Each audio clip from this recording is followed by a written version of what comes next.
चलता रहूंगा पथ पर चलने में माहिर हो जाऊंगा, या मिल जाएगी मंजिल या फिर मुसाफिर बन जाऊंगा। नमस्कार दोस्तों, मैं अभिनंदन आपका इस जेआरएफ जंक्शन चैनल पे हार्दिक स्वागत करता हूं। जैसा कि मैं जेआरएफ की एक सीरीज चला रहा हूं, उसी के क्रम में आज हमारे बीच विभा सिंह जी हैं। इन्होंने नेट जेआरएफ की परीक्षा उत्तीर्ण की। सर्वप्रथम इसके लिए आपको बहुत बहुत बधाई विभा जी। Thank you. विभा जी, जो नेट जेआरएफ का एग्जाम होता है, ये नेशनल लेवल का एग्जाम होता है और एक one of the toughest exam भी माना जाता है। रिसर्च के फील्ड का ये सबसे उत्कृष्ट एग्जाम भी माना जाता है। तो जैसे इसमें दो पेपर होते हैं विभा जी, एक फर्स्ट पेपर होता है, जी, एक सेकंड पेपर होता है। तो फर्स्ट पेपर के लिए आपने क्या रणनीति बनाई, कैसे पढ़ा जाए फर्स्ट पेपर को?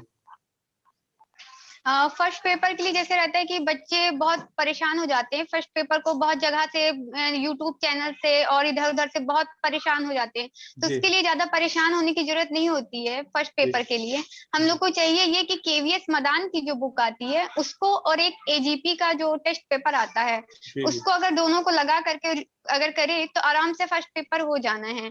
और दूसरी बात ये रहती है कि बहुत से बच्चे कहते हैं मुझे मैथ नहीं आती है और मुझे डीआई हम कैसे करेंगे, रीजनिंग के क्वेश्चन कैसे सॉल्व करेंगे।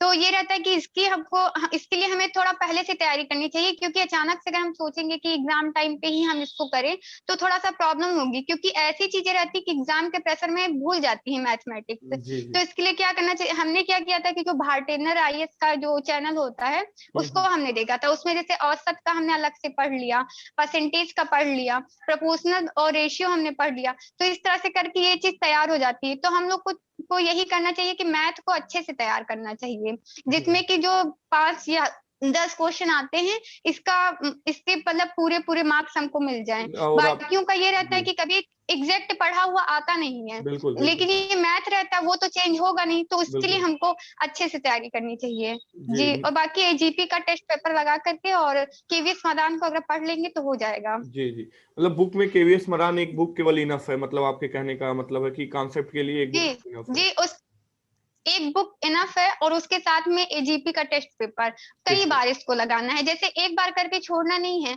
उसको जी चार जी। पांच बार हमको लगाना है। 4 से 5 बार को एजीपी के टेस्ट पेपर को आपको लगाना है, और बुक अपना एक कॉन्सेप्ट डेवलप करने के लिए आप केवल उसको पढ़ सकते हैं। अच्छा विभा जी, जैसे कि एमए से पहले, मतलब परास्नातक की डिग्री से पहले कोई छात्र जो है रिसर्च को कहीं ना सुना होता न कहीं देखा होता है, और बच्चों को बहुत टफ लगता है, तो इसको आपने कैसे कवर किया? रिसर्च एप्टीट्यूड का जो पेपर रहता है, हाँ जी ये बात सही है कि रिसर्च एप्टीट्यूड का जो पेपर रहता है इसके बारे में पहले से हम लोग को कोई नॉलेज नहीं रहती, ना हम इंटर हाई स्कूल में पढ़े होते, ना इसको जी बी में पढ़े होते। ये सीधे सीधे हम लोग इसको फेस करते हैं कब, जब हम लोग नेट जेआरएफ का पेपर देते हैं। जी तो इसके लिए भी यही रहता है कि केवीएस मैदान का हम लोग अच्छे से पढ़े, जो रिसर्च एप्टीट्यूड दिया रहता है। उसके जी बाद में जो प्रैक्टिस सेट में जो क्वेश्चन दिए रहते हैं उसको हम लोग सॉल्व कर लें। और एक काम ये भी कर सकते हैं साथ में कि जो डायनेमिक स्टडी करके एक चैनल है उस जी पे रिसर्च एप्टीट्यूड बहुत अच्छा पढ़ाया गया है, मैं उसी पे पढ़ी हूँ। तो जी ये जी। भी कर सकते हैं कि डायनेमिक स्टडी पे वो पढ़ाया गया वहां से देख लें। वो दरअसल इंग्लिश मीडियम में है, लेकिन इतना इजी लैंग्वेज में दिया गया है कि अचानक मतलब हिंदी कवर मीडियम कर का सकते बच्चा हैं। आराम से उसको पढ़ समझ कवर सकता है। कर सकता है। जी अच्छा विभा जी, करंट की क्या भूमिका है? करंट के लिए बहुत सारे चैनल बच्चों को थोड़ा सा वो कहते हैं कि करंट आता है, तो करंट की कितनी भूमिका आपको लग रही है? करंट जो करंट जीएस का पोर्शन माना जाता है, जैसे इन्वायरमेंट हुआ हो गया, या हायर एजुकेशन हाँ हो हाँ। गया। जी, जी ये करंट के क्वेश्चन आते हैं इसमें। जैसे 5 क्वेश्चन रहता है कि इन्वायरमेंट से आता है, हायर से ये क्वेश्चन आता है। तो इन सब की चीजों में अगर हम इतना ही परेशान होंगे तो बाकी चीजें जो हमारा सब्जेक्ट है उस पे पकड़ हमारी कमजोर हो जाएगी। तो जी इसको भी हमको बहुत ज्यादा उससे नहीं लेना है कि बहुत ज्यादा हम कहीं से भी इन्वायरमेंट पढ़ ले, मोटी मोटी बुक्स पढ़ ले। हम लोग को ये सब काम नहीं करना है। हम जी लोग जी को करना यही कि एजीपी में जो दिया गया है उसी को कई बार रिवाइज करना है। जी जी मतलब रिवीजन पे हमें बहुत ध्यान देना है, केवल उतनी ही चीजें पढ़ना है जिसको हम कई बार रिपीट कर सकें। तो मैंने जी। बोला कि केवीएस मैदान बहुत इनफ है, और उसमें जो जो चीजें दी गई हैं, हम्म। एनवायरमेंट दिया गया है, हायर एजुकेशन दिया गया है, उस सारी चीजें उसी में से देखें तो सही होगा। उसमें से चीजों को अगर आप देख लें तो कवर कर। अच्छा आईसीटी को कैसे कवर किया जाए जी विभा जी? जैसे आईसीटी का कुछ लोगों ने बताया, या कंप्यूटर वाले सेक्शन को कैसे कवर किया जाए, जो कंप्यूटर के हाँ, 5 क्वेश्चन है आईसीटी के लिए वगैरह। भी यही है। जी हाँ, कंप्यूटर के 5 क्वेश्चन जैसे इस बार आया हुआ था कि एटीएम का फुल फॉर्म क्या है। जी एक क्वेश्चन ये आया हुआ। अब जी ये जी। इतना कॉमन क्वेश्चन है, सबको पता है कि एटीएम का फुल फॉर्म क्या होता है। बिल्कुल। तो अब इसके लिए हम बहुत सारी चीजें पढ़ लें, तो बहुत, वैसे इसको कोई भी बच्चा कर लेगा, आपने इसके लिए 4-5 बुक पढ़ी है तो आप भी इसको कर लेंगे, तो इसका कोई ज्यादा, इस पे भी बहुत ज्यादा ध्यान देने की जरूरत ही नहीं है। केवीएस मैदान में ये लिखा हुआ है एटीएम का फुल फॉर्म क्या है, तो जो बच्चा उसको पढ़ के गया होगा वो क्वेश्चन आराम से कर लेगा, और प्रैक्टिस सेट जो सॉल्व किया होगा वो भी ये क्वेश्चन कर लेगा। तो ये जितने भी पोर्शन है वो सारे केवीएस मैदान में और प्रैक्टिस सेट से हो जा रहे हैं। जी जी। अच्छा विभा जी, जो आपका सब्जेक्ट रहा वो हिंदी रहा, हिंदी साहित्य, जी तो जी जी। हिंदी साहित्य के लिए बच्चे कैसे तैयारी करें? जैसे जो हिंदी साहित्य से परास्नातक कर रहे हैं किसी यूनिवर्सिटी से, कॉलेज से, या गांव के किसी विश्वविद्यालय से, या कोई कॉलेज है, तो वो बच्चे कैसे हिंदी की तैयारी करें? क्योंकि हिंदी का भी सिलेबस एक बहुत ब्रॉड है माना जाता है। जी जी जी हाँ, ब्रॉड है। तो जैसे इसके लिए ऐसे हो सकता है कि जैसे मैं एमए प्रीवियस ईयर में हूँ, मेरा फर्स्ट सेमेस्टर है, इस जी तरीके से। तो फर्स्ट सेमेस्टर में तो उसका मतलब कोई मतलब नहीं रहता है नेट जेआरएफ होने का, जी सेकंड सेमेस्टर से वैलिड होता है। तो जी। अगर हम नहीं, अब मतलब एक्चुअली फर्स्ट सेमेस्टर अब में, तो इसकी प्रिपरेशन हम विभा शुरू जी कर सकते हैं। बीच में मैं आपको बता देना चाहता हूँ, जी अब जी जेआरएफ का जो सर्टिफिकेट है वो 3 साल के लिए वैलिड है, यानी आपके एमए फर्स्ट सेमेस्टर का भी रिजल्ट अब माना जाएगा। जी जी जी। जी ओके, तो बहुत हाँ अच्छा है। तो इसके लिए यही है कि एमए प्रीवियस के जो बच्चे हैं जी उनके लिए ये चाहिए कि सबसे पहले सरस्वती पांडे और गोविंद पांडे ये जी वाली बुक ले ले, और उसके बाद में एजीपी का या फिर यूथ का जो प्रैक्टिस सेट रहता है उसको ले लें, और जी आचार्य रामचंद्र शुक्ल की जो हिंदी साहित्य का इतिहास है वो बुक ले लें। अब जी इन्हीं तीनों को खूब पढ़ना है और इन्हीं तीनों को बहुत रिपीट करना है। और जी इससे इतर जाके अगर हम पढ़ते हैं, हमारे पास टाइम रहता है, तो हम रामस्वरूप चतुर्वेदी की हिंदी साहित्य संवेदना का इतिहास इसको पढ़ सकते हैं, जी बच्चन जी सिंह का हिंदी साहित्य का दूसरा इतिहास इसको पढ़ सकते हैं। लेकिन जी हमें केवल उतना पढ़ना है जिसको हम बार बार रिवाइज कर सकें। तो जी इसके लिए यही है कि हम बच्चन सिंह का पढ़ करके क्या कर सकते हैं, शॉर्ट नोट्स बना सकते हैं। रामस्वरूप चतुर्वेदी का पढ़ के शॉर्ट नोट्स बना सकते हैं, जी रामचंद्र जी शुक्ल का पढ़ के शॉर्ट नोट्स बना सकते हैं, कि इसको हम दोबारा से तुरंत एग्जाम टाइम पे रिपीट कर लें। और सरस्वती पांडे गोविंद पांडे तो ऐसी बुक है कि इसको तो मतलब जितनी बार पढ़े, 10-20 बार, एग्जाम से पहले आपकी 20 बार आप इसको रिवाइज कर ले तो बहुत सही रहेगा। जी जितने क्वेश्चन आएंगे आप अच्छे से कर लेंगे जी अगर इसको कर लेते हैं। और साथ में वही प्रैक्टिस सेट मोस्ट इंपॉर्टेंट है, कि प्रैक्टिस सेट तो हमको लगाना ही लगाना है। 2 दिन, मतलब 2 दिन पे आप 2 दिन आप पढ़िए, उसका तीसरे दिन आप प्रैक्टिस प्रैक्टिस है। सेट करिए, तो और 2-3 पेपर सॉल्व करिए। और जी अच्छा, आपको इसमें कौन सा ऐसा पार्ट लगा कि जैसे गोलगप्पे की तरह है, कि मतलब बहुत खाना ही खाना है, बार बार खाना है? ऐसा कौन सा पोर्शन आपको हिंदी साहित्य में लगा, one of the interesting part आपको लगा, कि मतलब हाँ मुझे बार बार पढ़ने में मजा आ रहा है, जैसे? हाँ, तो इंटरेस्टिंग हाँ हिंदी साहित्य में मुझे जो उसमें टेक्स्ट लगे हुए हैं, उपन्यास लगा हुआ है, पोएम्स लगी हुई है, जैसे रत्नरथी लगी हुई है, जी भारत जी भारती लगा हुआ है, ये सब पढ़ने में मुझे बार बार बहुत अच्छा लगता है कि हाँ इसको पढ़ना है। और उसमें से क्वेश्चन भी आते हैं, जैसे गोदान है, अगर इसका हम चक्कर में पढ़े, किसी गाइड में मिल जाए पढ़ लें, तो ये प्रॉब्लम कर जाएगा। हाँ, साथ में हम्म हम ये जोड़ना भूल गए कि जो टेक्स्ट लगे हुए हैं इसको हम्म हमको कैसे भी करके कवर करना है खुद से, पूरी पूरी बुक पढ़ करके। पूरी हम्म, पूरी बुक पढ़ के कवर करेंगे तो ये रहेगा, कहीं से भी क्वेश्चन छूटेगा नहीं। जी जी वैसे ये खोज के पढ़ेंगे तो वहां पे जाके कंफ्यूज हो जाएंगे कि कहाँ से इसको लिया गया। तो इसके लिए जरूरी है कि जितने उपन्यास, जितनी कविताएं, जितने नाटक लगे हैं उनको जी जी। सारा मार्केट से परचेज करके लेके आए, और सारा एक बार कम से कम उन सबको पढ़ लें। उसके बाद में गाइड में पढ़ लें तो कोई बात नहीं है, उसके बाद हम गाइड से भी रिवाइज कर सकते हैं अच्छा इसको। विभा जी, ये बताइए कि आपको इसमें सबसे टफ पोर्शन पोर्शन कौन सा लगा? फर्स्ट पेपर में भी आपको अच्छा कौन सा पोर्शन टफ लगा, ये बताना चाहेंगी? जैसे कि आपको लग रहा फर्स्ट था। पेपर में हमें सबसे, हाँ हाँ हाँ, फर्स्ट पेपर मुझे सबसे टफ पोर्शन हमें भी मैथ्स लग रहा था। मैथ जैसा कि मोस्टली लोगों को रहता है, खासकर हिंदी बिल्कुल। साहित्य के बच्चों को, कि हम्म, हम मैथ कैसे करें जी और जी डीआई कैसे करें, रीजनिंग कैसे करें। तो हम्म, ये सब मुझे भी बहुत टफ लगा। तो क्लियर हो जाएंगे, फिर ये डर दिमाग से जब निकल जाएगा तो हम इस हम्म, पे भी अच्छा कर सकते हैं। मुझे पर्सनली बहुत टफ लगा, मैथ और रीजनिंग और डीआई करना जी मेरे लिए बहुत मैथ मुश्किल रीजनिंग, था। जी जी। और सब्जेक्ट में आपको कौन सा पोर्शन टफ लगा? सब्जेक्ट में जैसे हिंदी साहित्य का इतिहास था, मुझे बहुत, भाषा विज्ञान मुझे बहुत टफ लगता था। जी जी और भाषा विज्ञान में मैं बार बार भूल जा रही थी कि हाँ ये वर्णों की आवृत्ति हुई तो ये हो गया, अपभ्रंश में जाके पुरानी हिंदी में ये चीज चेंज हो गई, और जी ये किस अपभ्रंश में कौन कौन से शब्द कम घट गए, कौन से बढ़ गए। तो ये सारी चीजें रटने में बहुत तकलीफ हो रही थी और बहुत ज्यादा प्रॉब्लम हुई, बार बार याद नहीं होता है। तो इसके बिल्कुल लिए यही रहता है कि हम जितनी भी बार इसको रिपीट करेंगे उतनी बार ये पक्का होता जाएगा, और यहाँ से क्वेश्चन भी आने फिक्स रहते हैं। और जी सबसे जी। टफेस्ट पोर्शन यही है, भाषा अच्छा, विज्ञान। भाषा विज्ञान अगर यदि किसी का तैयार है तो वो फिर उसको आगे प्रॉब्लम नहीं होगी। फिर तो मतलब वो जेआरएफ के हमें पास भाषा ही है। विज्ञान टफ लगा। जी। अच्छा, विभा जी ये बताइए, जैसे हाँ। आपने बिना कोचिंग के नेट जेआरएफ के एग्जाम को क्रैक किया, तो इसके लिए मतलब आप क्या कहना चाहेंगे कि कोचिंग की कितनी भूमिका है, या किस तरह आप देखती हैं कोचिंग संस्थानों को जो बहुत सारी खुली है मार्केट में? हाँ, यहाँ पे जैसे बहुत सारी कोचिंग संस्थानें खुली हुई हैं, लेकिन ये होता है कि कोचिंग में हम जाते हैं तो हमको वही ना पढ़ाया जाएगा जो बुक्स में दिया गया है। तो हम लोग अगर कोचिंग को एक मार्गदर्शन, अगर किसी को कुछ समझ नहीं आ रहा है तो वो कर सकता है, लेकिन इतना मुश्किल नहीं है। हमने खुद से किया और बहुत लोगों ने खुद से किया, तो खुद से इसको पढ़ के किया जा सकता है। जी जी जैसे जो मैंने बुक्स बताई, आप उसको खुद से करके पढ़ के आराम से निकाल सकते हैं, और जी। कोचिंग की इतनी बहुत कोई आवश्यकता नहीं है, आप खुद से कर सकते हैं इसको। कोचिंग की कोई बहुत तो विशेष भूमिका नहीं है आप? नहीं नहीं नहीं, कोई विशेष भूमिका ही नहीं है कोचिंग की। जी।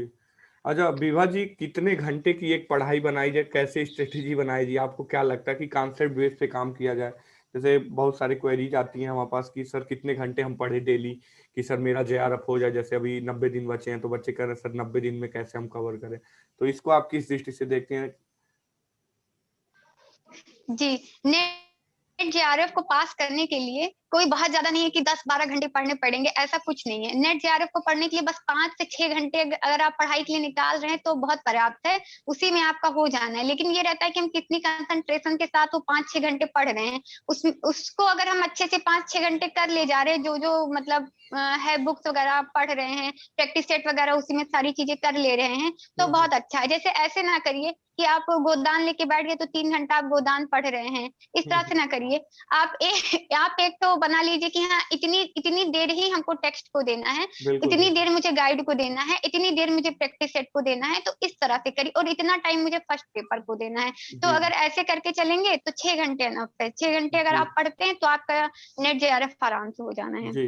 अच्छा, गाइड बुक की भी कोई भूमिका आपको नजर आती है? जैसे मार्केट में बहुत सारी गाइड बुक है, मैं किसी का नाम नहीं लेना चाहूंगा, लेकिन बहुत सारी गाइड बुक आती है विभिन्न जी पब्लिकेशंस की, तो क्या उनको पढ़ के नेट जी जी जेआरएफ जी। का एग्जाम निकाला जा सकता है?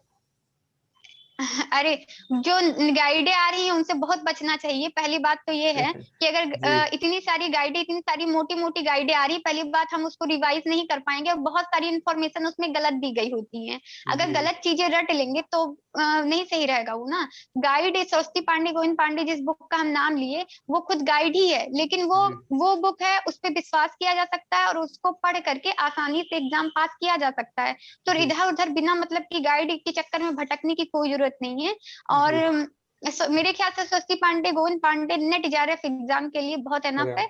और बाकी हमने जो बुक्स बताई वो सारी चीजें ठीक हैं, और हमें कोई गाइड नहीं पता है। अगर किसी को और जी अच्छी गाइड पता हो तो। जी। जैसे विभा जी, आप उन सारे गर्ल्स के लिए एक मोटिवेशन भी होंगी, जैसे आधी आबादी महिलाओं की ये केवल किताबों में कहा जाता है, फिर भी रेशियो बहुत कम है।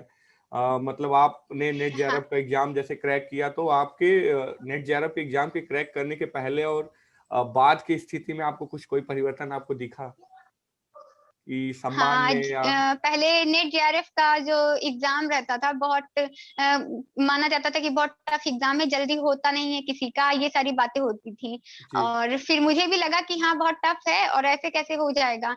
जी। लेकिन हमारे साथ में जो हमको एमएम पढ़ाते थे, मेरे टीचर्स थे बहुत सारे, वो हम्म। लोग चाहते थे कि मेरा नेट जेआरएफ हो, और इसके लिए उन लोगों का, वो लोग हमेशा रहते थे कि कोई चीज हो विभा पूछना। तो हमने बस प्रैक्टिस सेट देखते थे और देखते थे कैसे क्वेश्चन का क्या स्टैंडर्ड है, ये जी। क्वेश्चन कहाँ से आ गए हैं। तो हम्म। ऐसी बुक हम पढ़ते थे मतलब कि जिससे हमको नेट जेआरएफ के एग्जाम में मतलब बेनिफिट मिल सके। जी तो मेरे लिए पहले था कि हम बहुत परेशान रहते थे कि ये हमसे होगा नहीं, ये बहुत टफ है। लेकिन जैसे ही मैंने अपना फर्स्ट अटेम्प्ट दिया और मेरा फर्स्ट अटेम्प्ट में ही नेट हो गया, तो फिर हमें लगा कि नहीं अब आसान है, ये आसानी से हो जाएगा, इतना कोई टफ है ही नहीं। सफाई में तो बिल्कुल। यही था कि इतना कोई टफ है ही नहीं, जैसा लोग बना के इसको रखे हुए हैं हुआ वैसा एक, बिल्कुल नहीं है, बहुत मैंने वो, आसानी से बहुत आराम से होने वाला। जी जी। विभा जी, जैसे वो नहीं, मैं ये क्वेश्चन कर रहा था कि जैसे कि आपके सोशल स्टेटस में किस तरह से परिवर्तन आया कुछ, कि आपने जब नेट जेआरएफ का एग्जाम नहीं क्लियर किया था और जब आपने क्लियर कर दिया?